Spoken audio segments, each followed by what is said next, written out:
Oke, assalamualaikum warahmatullahi wabarakatuh. Oke bosku, jadi di kesempatan kali ini gua mau sedikit berbagi tips tentang pengalaman gua selama mengolah mesin Pega ZR. Ya, sebelumnya jadi gua membuat grup di Facebook yang gua namain grup Pega ZR konsultasi dan sharing. Jadi gua sempat baca komentar ya. Ya, sebelum ini tadi udah gue siapin gambar dua, ini ibaratnya kopling, nah ini magnet atau bisa terbalik. Jadi gue beberapa hari lalu gue membaca komentar atau postingan dari sahabat subscriber atau sahabat grup dari PKZR konsultasi dan sharing. Sebelumnya penjelasan gue itu bisa diterima atau bisa enggak, intinya ini sesuai pengalaman gue ya. Pastinya setiap mekanik punya pemikiran yang berbeda tentang permasalahan mesin. Kadang juga ada yang sama ya. Langsung aja ke inti pokoknya. Jadi yang gua baca itu dari namanya yang akunnya Krisno. Beliau itu memposting seperti ini. Kenapa ya Vega ZR saya tenaganya drop, RPM menengah ke atas, berarti menengah ke bawah ada tarikannya ya.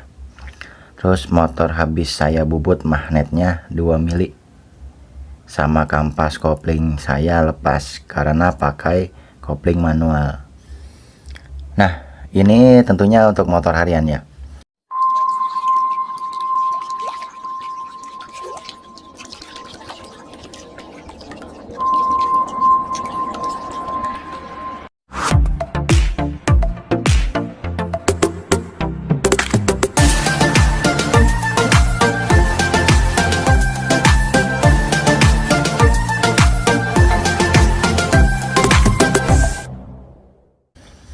Contoh ini kita main aja, ini magnet ya, magnet. Nah, di sini kopling. Oke, ini Vega ZR. Yang mesti kalian pahami, alhamdulillah, perbedaan Vega ZR dengan Vega lama atau Jupiter lama, nah jangan disamakan. Kita tidak bahas suara kasar atau ininya dulu ya, kita bahas tentang kurang bertenaganya gitu loh. Ini sesuai pengalaman. Contoh beliau membubut magnet ini luar, ini magnet, ini pick up, beliau bubut 2 mili, otomatis berkurang bobot dari si magnet. Kopling ya, ini dia udah kopling manual ya, ibaratnya ini udah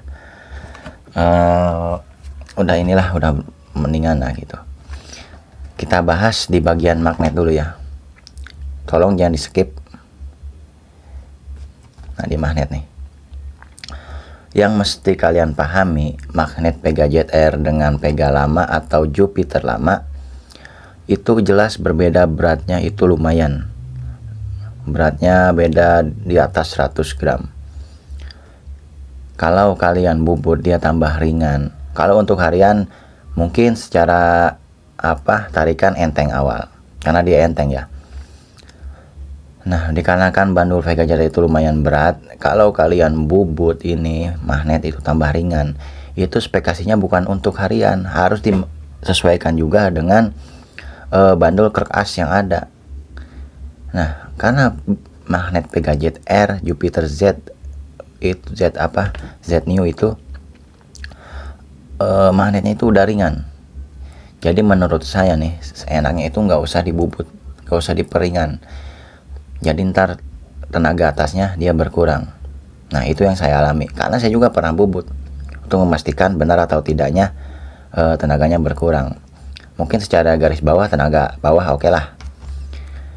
Dan saya kasih gambaran, ini pick up. Pernah saya juga posting itu. Yang lebih enak kalau CDI standar ya, usahain CDI itu ganti pakai 5TL, cukup rubah jalur kabel. 5TL itu CDI Mio lama, cukup rubah jalur kabel. Kalian tolong teman yang paham atau bengkel yang paham, minta rubah jalur kabel menjadi ke CDI Mio lama berkode 5TL. Jadi si pickup ini, nah ini contoh, ini magnet ngadep arah kita ya ketika bongkar, ngadep ke kita. Nah kalian potong 2 mili di bagian sini nih, set bagian belakang. Tujuannya agar lebih cepat sampai ke pulser, jadi dia lebih awal pengapiannya. Yang lebih bagus ditambah lagi 2 mili, tambah 2 mili ke depan, yang belakang potong 2 mili. Ya pasti itu udah paham lah. Sorry buram. Nah pas itu udah banyak udah paham. Itu di bagian magnet itu nggak perlu dibubut. Bahkan untuk balap aja dari 500 meter sampai 1000 saya nggak pernah bubut magnet Pega ZR. Itu torsi atasnya dijamin hilang, walaupun sudah dibandul ulang. Nah jadi paham ya. Lanjut lagi ke bagian kopling. Nah di sini kopling. Di bagian kopling wajib kalian pahami dulu itu kopling masih selip atau enggak. Pastikan kopling tidak selip juga. Dan kampas kopling berjalan dengan baik. Nah dari pertanyaan si konsumen itu, saya sudah lepas kampas kopling. Nah kan di depan itu ada kampas kopling ganda. Nah saran saya buat harian, contoh saya lupa berat poolnya itu sekitar kampas dengan mangkok ganda itu kalau nggak salah 1200 atau sekilo ya. Untuk harian atau touring atau jarak jauh atau yang punya trek nanjak itu tidak usah dilepas kampas gandanya, tetap dilas dengan kampas ganda. Makanya kalau Pega ZR Jupiter Z itu kalau orang yang bikin balancer di gua pakai berat paling ringan itu buat harian 800, bahkan rata-rata itu 1000 ya gitu. Jadi jangan dikurangi lagi beratnya, nanti efeknya kekerek as. Oke. Jika komponen kopling lainnya sudah memadai, jadi seperti itu kesalahannya. Ya itu dialami oleh gua sendiri. Nah itu jadi pemanasan di kopling ya. Jadi jangan asal lepas-lepas aja, niatnya biar ringan ya, tapi kan malah kebobolan tarikannya. Nah yang harus dipahami lagi, gear belakang. Gear belakang Pega ZR itu 15/40. Kalau kalian mengejar sentakan atau nyoba jengat-jengat lah bahasanya, kalian bisa menaikkan gear belakang. Konsisten aja gear depan di 15, misalkan contoh belakang diganti 41 atau 42. Kalau tarikan atasnya pengen lebih enak, biasanya Pega ZR untuk harian malah saya buat 15/38, paling kecil 36 gear untuk gear belakang. Depan tetap menggunakan 15 karena rasio Pega ZR itu standarnya hampir sama dengan MX yang 135. Ukurannya sama, bahkan rasionya juga sama sama MX yang karbu.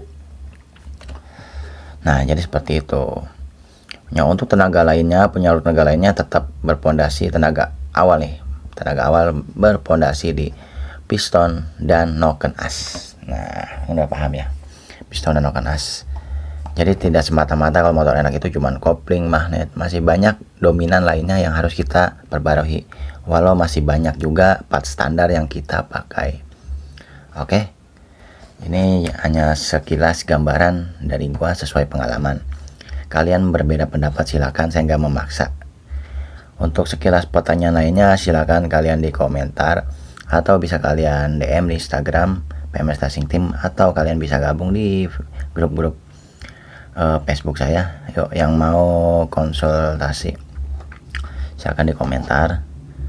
Yang mau servis juga ke workshop silakan bikin janji dulu biar nggak bentrok, soalnya tempatnya kecil jadi takut gak muat ya.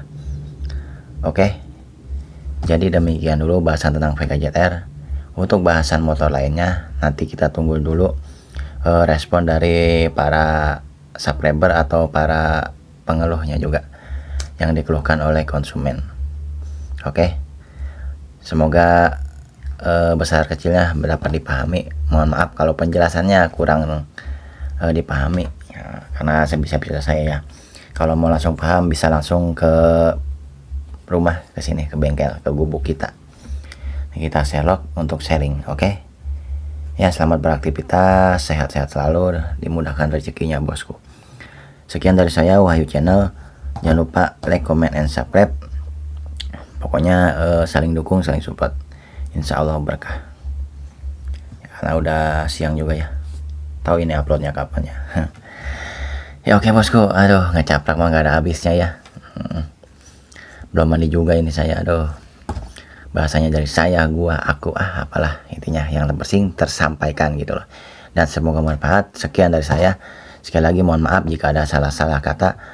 Wabillahi taufiq wal hidayah. Wassalamualaikum warahmatullahi wabarakatuh.